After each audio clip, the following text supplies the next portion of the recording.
En el nombre del Padre, del Hijo y del Espíritu Santo. Amén. Voy a dar lectura a las letanías de la Virgen.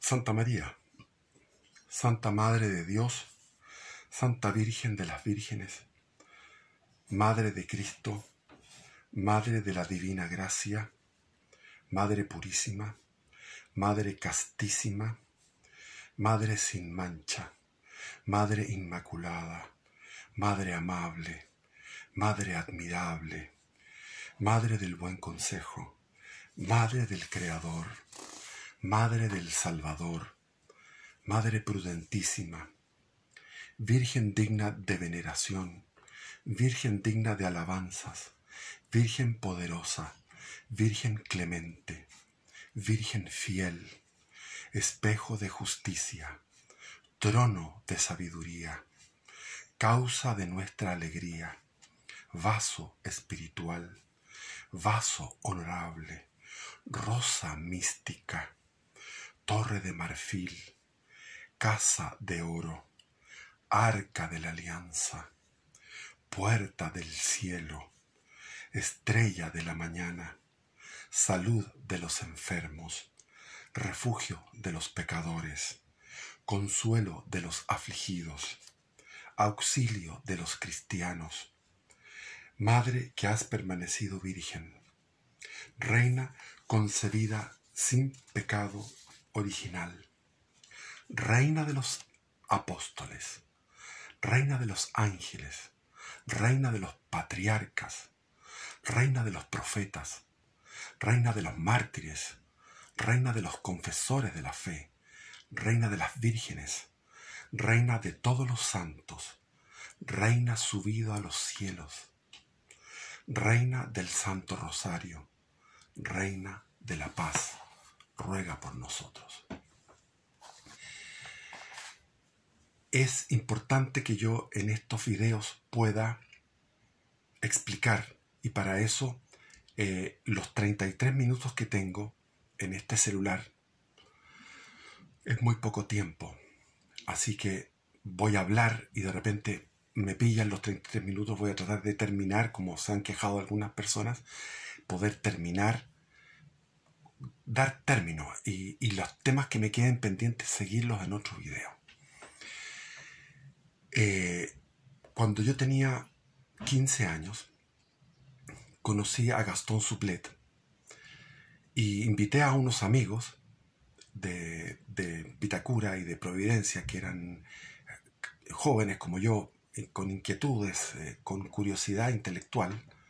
Yo ya estaba en mi conversión y ya estaba en un estado de oración permanente, constante, y de una acción caritativa sin tregua. Así se me hizo la caridad es un hábito. Cuando uno tiene acciones de misericordia, se produce un hábito, incluso después uno abandona la fe y pasa por periodos de 40 años, en mi caso, 40 años fuera de la gracia de Dios. Se mantiene esa maquinaria, ese hábito. Y bueno, en esa época yo quería hacer apostolado sobre estos jóvenes intelectuales. Entre ellos estaba un amigo mío en esa época, y todavía espero que sea amigo mío, porque ya perdí el contacto con él, que es el famoso Christian Barken, que hizo ese programa de entrevistas intelectuales y espirituales que se llama La Belleza del Pensar, que sería interesante que lo vieran en YouTube. Está todavía La Belleza del Pensar, muy, muy bello en aquellos tiempos. En aquellos tiempos cuando estaba La Belleza del Pensar, porque ahora ya cambió todo eso. El Canal 13 se adueñó de toda la producción intelectual de Christian Barken. Bueno, teníamos 15 años y los invité a una reunión con Gastón Suplet en su casa en Vitacura, y fue una reunión de exaltación de sabiduría, porque Gastón Suplet tenía en esa época una manera de expresar las cosas de forma novedosa. El problema con la fe es que la fe, dice San Pablo, entra por el oído, y cuando alguien habla de forma novedosa, está haciendo lo más bello que puede hacer un ser humano, que es transmitir la fe. Tratar de sembrar esa fe, esa semilla en el corazón, y Dios da ese don, porque la fe es un don, es un regalo que viene del cielo. Entonces, él hablaba de forma totalmente original, incorporando muchas de las ideas de Jung, de los arquetipos, etc. Entonces era todo desde el punto de vista discursivo muy notable, y recuerdo hasta el día de hoy que me hace sentido lo que él dijo en esa época, que quedó grabado para mí. Nosotros íbamos a escuchar lo que él era especialista y era profesor en la Universidad Católica, en el Campus Oriente de la Pontificia Universidad Católica. Era profesor de estética y era interesantísimo. Yo fui a sus clases después, posteriormente, ya cuando estaba en la universidad, iba como oyente a sus clases, que eran notables. Y él ni siquiera tenía título de nada, sin tener ningún título, era profesor universitario. Ahí ven ustedes el nivel del talento que tenía Gastón Sublet. Y nos dijo, para empezar en la reunión, dijo: primero tengo que advertirles, y hizo con la mano, yo soy católico y creo en Jesucristo, y prácticamente recitó el credo de una forma novedosa. Y dije yo, wow, yo me sentía ganador, porque lo llevaba a estos jóvenes. Yo no tenía idea que este Gastón iba a decir eso. Para mí era ir a una clase de filosofía oriental. Y él se declaró católico y dijo: yo no puedo hablar de la filosofía oriental sin dar el testimonio de que aquí el que es el sumum, lo más grande de todo lo grande, que es infinitamente superior a todos los maestros orientales, es Jesús el Cristo, muerto en cruz y resucitado. Entonces yo me sentía como ganador y dije, bueno, me estoy ganando puntos. Estos jóvenes mantuvieron su agnosticismo, o sea, su duda permanente hasta el día de hoy. Muchos, no todos, sí, todos son de izquierda y progresistas. Entonces no les llegó el discurso, lamentablemente. Y lo que dijo Gastón Sublet en ese momento fue que las religiones y las espiritualidades se pueden explicar de dos formas. Existe el camino del hombre hacia Dios y existe el camino de Dios hacia el hombre. Entonces, cuando uno va a ver las filosofías orientales, por ejemplo, el Bhagavad Gita, cuando habla Krishna con autoridad, Krishna es como una especie de, para los hindúes es como una encarnación, es como un Cristo, es una encarnación de la divinidad que habla con autoridad y como que estuviera hablando el Dios mismo.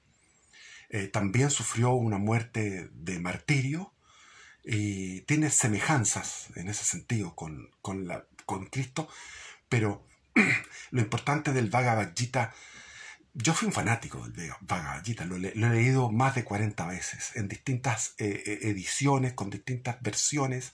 La mejor es una de la editorial Sirius de Buenos Aires. Y iba en el metro, leía el Bhagavad Gita, iba a ver a un cliente, andaba caminando por los barrios industriales con cuello y corbata, sufriendo, transpirando, sufriendo el ganarse la vida de esa forma, y me llevaba el Bhagavad Gita y oraba, porque en esa época yo era hindú, hindú de religión. Entonces, ahora, si Cristo no existiera, si Cristo fuera un fraude, yo sería hinduista, porque es como lo mejor que ha hecho el ser humano en ese camino del hombre hacia Dios. Entonces, Lao Tse, el Tao Te Ching, yo lo llevaba cuando viajaba por Europa, 4 años viajando a dedo, recorriendo todos los lugares en Europa. Iba con un morral, que era donde llevaba un saco de dormir, una muda de ropas y el Tao Te Ching. Y con eso llegaba, por ejemplo, si andaba a dedo y llegaba a Ámsterdam, me metía al museo de Van Gogh llegando, y iba con mi casa a cuestas. Entonces yo podía mirar los cuadros de Van Gogh con mi casa a cuestas, que era eso. Entonces dormía en las plazas, dormía en los edificios, subía por las escaleras al último piso, buscaba un lugar de privado y ahí tiraba mi saco de dormir y dormía, y después a las 6 de la mañana, 7 de la mañana, de nuevo a la carretera, caminando por las autopistas, por los tréboles inmensos llenos de camiones y de buses y de autos, y en medio de esa me ponía con el dedo y tenía la fe de que me iba a resultar, y me resultaba, y seguía, y había gente que me ofrecía su casa y yo podía dormir y comer, ducharme, y iba leyendo Lao Tse, el Tao Te Ching. También está el libro de los cambios, el I Ching de Confucio, está la literatura de Confucio, está, en fin. Entonces, él explicó lo que era el camino del hombre hacia Dios, que es lo que nosotros como seres humanos hemos ido construyendo sin tener una revelación, como para poder ir logrando, buscando esa paz, esa comunión con una paz, con un gozo, con una alegría, con un amor, con una devoción hacia un ser superior, necesario, infinito. Entonces, los que mejor lograron ellos son los hindúes. Buda fue una especie de Lutero, en el sentido que él reformó el hinduismo, lo hizo simple, y lo hizo, al hacerlo simple, perdió la belleza. Es como en la Iglesia Católica tiene toda esa belleza de los templos y esa belleza de doctrina y esa comunión con los ángeles, con la Santísima Virgen, con el mismo Jesús y con esos 7 sacramentos, que es una fuente de vida, y todo eso se fue mutilado y empobrecido por la predicación o por las ideas luteranas y todos los que lo siguieron, que son Calvino, Melanchthon, qué sé yo, George Fox, Wycliffe, Enrique VIII, por su ser tan lujurioso, y después bueno, la reina Isabel I, etcétera, etcétera. Entonces, afortunadamente, cuando yo estoy cortando aquí en el campo un árbol, una rama, si uno corta una rama de un árbol, esa rama todavía mantiene frescura y verdor hasta que finalmente se seca. Eso es lo que pasó con los anglicanos, eso es lo que pasó con los luteranos, y pudieron darse fenómenos como Juan Sebastián Bach y su producción musical extraordinaria en la Prusia protestante. ¿Por qué? Porque todavía seguía una savia, todavía seguía algo ahí. Entonces, el camino del hombre hacia Dios. Después pasó en mi vida, como apostaté de Cristo y entré en el ateísmo, volví hacia la religión, hacia la fe, no a la religión, volví hacia la fe a través de autores orientales. En este caso, Suzuki, que era un autor de budismo zen, y el budismo zen me llevó de nuevo a la fe en Dios, porque tenía eran varios libros, varios tomos, y en uno de ellos decía, Suzuki decía, Dios no puede crear algo perfecto, porque lo que crea es necesariamente imperfecto, porque Dios es la perfección. Por lo tanto, no puede crear algo perfecto porque Él es la perfección, porque Él es el ser infinito, el ser necesario, el motor inmóvil. Entonces, no puede ser. Entonces, eso me dio la luz sobre mis quejidos, porque yo llegué al ateísmo quejándome de las imperfecciones.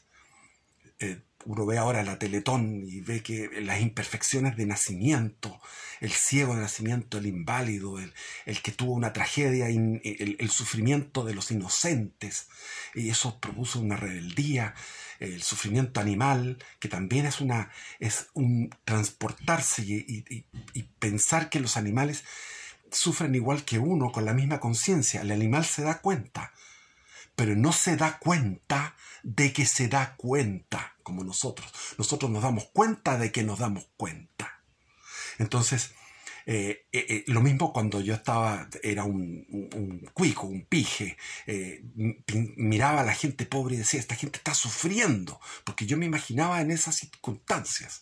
Entonces después cuando me hice pobre, por las circunstancias y por vocación, siempre he amado la pobreza hasta el día de hoy, la amo la pobreza hasta el día de hoy. Entonces, cuando vivía la pobreza me di cuenta que los pobres eran alegres y que ellos tenían su propio sistema y que uno se transportaba, se encarnaba imaginariamente en el pobre y lo veía como un ser sufriente. Y no es así. Lo mismo con el dolor animal. Entonces, en algún momento me hizo clic esto de leer a Suzuki, el budismo zen, y sin embargo después tuve problemas, tragedias personales como la separación, que fue culpa mía, porque yo fui un hombre infiel, de infidelidad flagrante y escandalosa. Entonces, al ser infiel, produje un dolor en mi ex mujer, en mis hijos, hice una maldad muy grande, un daño muy grande. Entonces, en ese momento me refugié en lo que me cayó en ese momento. Por unas circunstancias de la providencia me llegó el libro de la vida de Yogananda. La vida de Yogananda, que es la autobiografía de un yogi, se llama. Y ahí muestra todo lo que es el despliegue extraordinario de milagros y de cosas increíbles de la espiritualidad hindú. Entonces me fui involucrando en eso y terminé durante 5 años recibiendo el curso de Self-Realization Fellowship, que está a la central en Los Ángeles, en Santa Fe Avenue, me acuerdo todavía, y me llegaba por correo. Me acogía a la exención, al beneficio de pobreza, porque estaba completamente arruinado, tanto así que tenía que ir a buscar al monte la leña y la traía en el hombro, y tenía que yo reparar y hacer de gaffiter, reparando las cosas en la casa, cosa que nunca había hecho, y pasando hambre, y con una familia nueva que había fundado producto de mi infidelidad. Entonces se me habían multiplicado los hijos de 3 a 6 en 2 años, de 3 a 6 hijos. Entonces fue una cosa increíble. Y en ese momento necesitaba a Dios, quebró mi negocio, producto de estos líos de falda, quebró el negocio, y me iba a la montaña toda la mañana a orar, a meditar, y volvía a pagar las cuentas, las deudas, a todos los proveedores que eran mis acreedores. Iba cancelando como podía, con la poca mercadería que me quedaba en el negocio, pagando los finiquitos, quedándome sin empleados, y yo totalmente trabajando también muchísimo para poder de noche a las 4 de la mañana levantándome. Entonces en ese momento me aferré a Yogananda y leí casi todas las obras de Yogananda, que son muchísimas, y finalmente postulé y accedí a recibir la iniciación del Kriya Yoga. El Kriya Yoga. Entonces, para tener la iniciación de Kriya Yoga, uno tenía que, de conciencia, estos son unos monjes que viven en California, que te piden que lo hagas de conciencia, tenía que estar durante 6 meses meditando media hora en la mañana y media hora en la noche, 2 veces al día, lo que completaba 1 hora de meditación durante 6 meses ininterrumpido.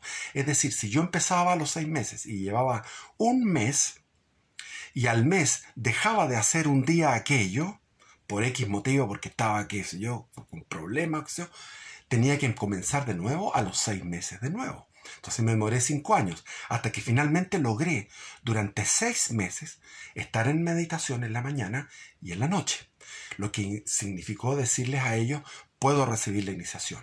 La iniciación fue algo muy bonito, y yo estaba iniciándome en el camino del hombre hacia Dios. Entonces, Dios se da por aludido cuando uno va de sincero corazón a buscarlo. Me acuerdo, en la central de Self-Realization Fellowship en Santiago, que estaba en la calle Arrao, en el barrio Italia, en Providencia, donde está Emilio Baice, en esas calles preciosas y tranquilas. Tenía todos los sábados, trabajaba y encontró otro trabajo, etc. Y ahí trabajaba y en los sábados entre las 3 de la tarde y las 7 de la tarde tenía una oración. Y me dedicaba a orar. Y no pescaba las técnicas de meditación, porque lo de Yogananda es una cantidad de técnicas psicofísicas, tiene ejercicios energéticos, respiraciones, todo es psicofísico. Entonces toda esa cantidad de ejercicios psicofísicos los encontraba muy extremadamente esclavizado a ello, y yo quería vivir la libertad de los hijos de Dios. Entonces me entregué en esos sábados donde estaba de las 15 a las 16, a las 17, a las 18. No eran 3 horas, hasta las 18, 19, 4 horas, exactamente, 4 horas. En quietud, en un lugar tranquilo, volvía a la oración que yo había vivido en los tiempos que yo era católico militante. Y fue para mí una gran cosa.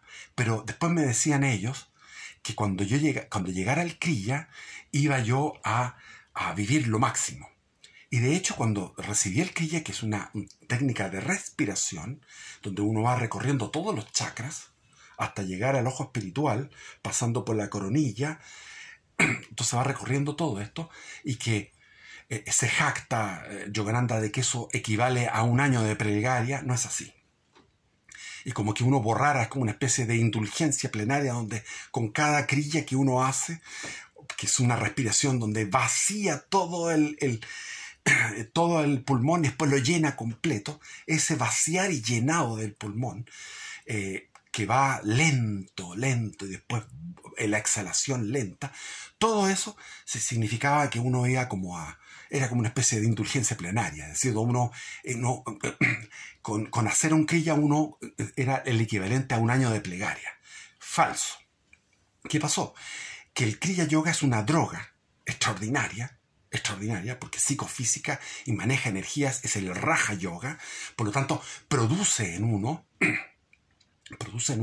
un estado X, que es un estado que es diferente a la bienaventuranza de la comunión con Dios en la oración. ¿Y qué me pasó? Que me gustó el Kriya, me quedé con el Kriya y abandoné la oración que había tenido durante esos años para alcanzar el Kriya. Entonces, la meta era el Kriya, llegué a eso y dejé la oración, que era lo que yo practicaba, desdeñando y despreciando las otras técnicas.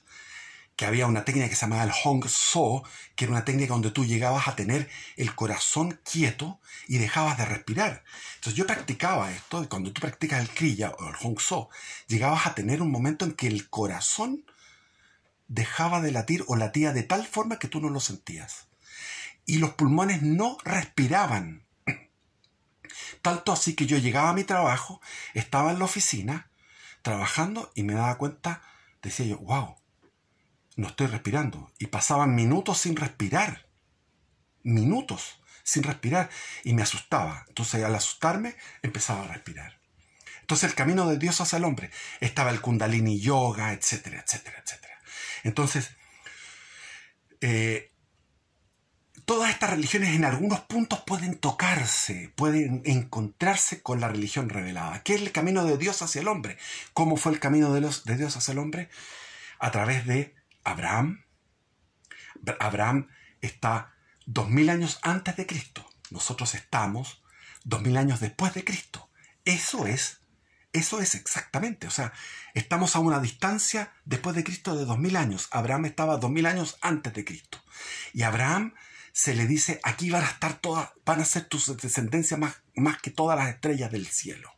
Pero la descendencia física, la descendencia espiritual, es la descendencia de los que tienen fe en este Dios que interviene en el mundo a través de Abraham y de Isaac, su hijo, de Jacob, que se llama Israel, y de los hijos de Jacob. Y toda esa historia, de la historia sagrada, antes había estado con Melquisedec, con Enoc, con Noé, todo lo que había sido la época de Noé, etc. Entonces hay toda una historia que parece que fuera fantasiosa, fabulosa, parece que fuera falsa por lo estrambótica que es. Y sin embargo, ¿A dónde llegamos? Llegamos a que todo esto fue la preparación para un reino. Después viene Moisés, que saca a este pueblo que estaba esclavo de Egipto, lo lleva 40 años en el desierto y entran por el lado de Jordania, cruzan el Jordán, que se seca, igual que el Mar Rojo, se seca el Jordán, y viene Josué y conquista toda la Tierra Santa.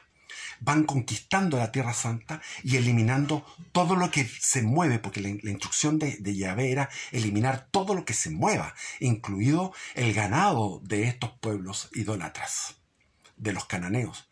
Todo se mataba.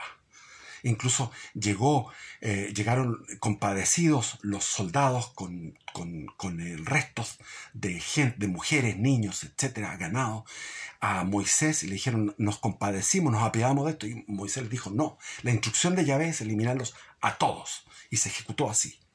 Ese es el Moisés que se aparece junto a Jesús en el monte Tabor, en la transfiguración. Igual que Elías, quien mandó eliminar a los 430 o 450 sacerdotes de Baal y los decapitaron ahí mismo. Ese es el que se apareció con Jesús, Moisés y Elías. Entonces, ojo, estamos en presencia de un Jesús deconstruido. No es el Jesús de Hollywood, no es el Jesús que están predicando en las iglesias ahora. Bueno, entonces viene David, viene primero los jueces, y después de los jueces viene David, y David instaura un reino. Y ese reino dura poco, porque su hijo Salomón se mete con muchas mujeres, en vez de pedir la castidad, pide la sabiduría, y la sabiduría se le fue a las pailas. Y ahí está el punto, con el problema de la sabiduría. Se le fue a las pailas a Salomón, porque a través de la lujuria y a través de tener distintas esposas, generó idolatrías y trajo cultos idolátricos, y se dividió para siempre. El Estado de Israel se dividió en dos: el Judá, Israel, estaban después los samaritanos, y todo esto vino un milenio donde, todo el milenio antes de Cristo, donde llegaron los asirios, los babilónicos, los persas, los griegos, Alejandro Magno, los romanos, etc. Siempre, el mismo egipcio, siempre hubo guerras donde los judíos salían mal parados. ¿Y por qué salían mal parados? Porque no eran fieles, porque siempre los judíos apostataban y miraban el pasto del vecino más verde. Entonces, ¿qué es lo que hacían? Generaban cultos idolátricos a otros dioses en las montañas, y muchas veces uno de los reyes tuvo que juntar a todos estos con un ardid, con un engaño. En el libro de los reyes está, uno de estos reyes los juntó a todos los idolátricos en una explanada del templo en Jerusalén, los trajo con engaño, y ahí mandó a la tropa a eliminarlos a todos y los masacró por completo. Pero esto llevó a una élite, y esa élite espiritual de Israel, que era secreta, que tenía muy buena linaje porque venían de David, es decir, José, que es San José, el padre adoptivo de Jesús, María, nuestra Virgen, la Virgen María, nuestra madre, ella venía también de David. Esta Isabel, la mamá de Juan Bautista. Isabel era la madre de Juan Bautista, que Jesús dice: Juan Bautista es el hombre más perfecto nacido de mujer, que es comparable a Elías, pero era superior a Elías en ese sentido, porque era el más perfecto. Elías fue arrebatado al cielo en un carro de fuego, lo mismo que Enoc. Entonces se genera esta élite, y esta élite espiritual permite que venga la encarnación. Dios se hizo hombre y habitó entre nosotros como en una tienda, como en una carpa, como en una ramada, dice la Escritura. ¿Por qué? En una precariedad. Cuando en el Evangelio de Juan van los discípulos, va Juan con Andrés a ver a Jesús. Jesús los invita a donde él estaba, que era una ramada. Estaba junto con Juan Evangelista, se había bautizado, tenía una ramada, y ahí estuvieron todo el día escuchando a Jesús, y quedaron maravillados de sus palabras. Entonces, cuando Jesús tomaba una copa de vino, se empinaba a una copa de vino, no era solamente el Jesús carnal, era un solo ser que es Dios, el infinito, el eterno, que estaba tomando vino. Porque su naturaleza humana y su naturaleza divina eran una sola. Entonces, ese es el camino de Dios hacia el hombre. Dios se compadece del hombre porque la caída original fue una implosión multiatómica de características espirituales y también físicas, porque generó este mundo. Este mundo es el mundo donde estamos exiliados. Es un mundo de dolor, de enfermedad, de muerte, que se generó a partir de la caída original, del pecado original, que tiene que haber sido de una gravedad tremenda, porque era una ofensa al eterno, una ofensa al infinito. Por lo tanto, tenía una gravedad eterna e infinita. Por lo tanto, si era grave y eterno, si tenía esa culpabilidad, tenía ese volumen tan cuantioso que es infinito, solamente podía ser salvado esta criatura y todos sus hijos dispersos por el mundo a través de un sacrificio del mismo Dios. Dios muere en la cruz, en una cruz que, ojo, todo lo que puedan ver de la película de Mel Gibson es un poco menos, bastante menos de lo que fue. Fue más duro que la película de Mel Gibson, La Pasión de Cristo. Entonces el precio que dio Jesús por nuestra salvación fue tremendo. Ese es el camino del hombre hacia Dios, de Dios hacia el hombre. Entonces, ¿qué pasa? Que la iglesia se abrió, y eso tengo que hablarlo en un capítulo próximo, porque se me fue el tiempo. La iglesia se abrió en el siglo XX a considerar todas las religiones en un pie de igualdad. Es decir, aquellos que ni siquiera conocían el sacramento del bautismo, ni de la Eucaristía, ni de la confesión. Aquellos que simplemente siguieron un camino espiritual, como por decirle, el mismo Yogananda, Vivekananda, Ramakrishna, qué sé yo, el mismo Lao Tse, Confucio, todos estos que he nombrado, los sufíes, etcétera. Todos estos se les da características de santidad, o sea, se permite que autorizan de que haya santos fuera de la religión católica. Y eso es un error. Es una apertura ecuménica más allá del cristianismo incluso, y considerar también santos en las denominaciones protestantes. Entonces se quita la primacía, la verdad de que la iglesia de Cristo es una, la religión es una, la doctrina es una. No puede haber una comunión de doctrinas porque no existe ese sincretismo. No existe el sincretismo, es imposible. Es imposible el sincretismo. Y Yogananda lo sabía. Yogananda lo que hacía era un sincretismo para llevarnos a nosotros, los occidentales cristianos, al hinduismo. Y él mismo, con maña, con astucia, citaba las escrituras de una forma maliciosa.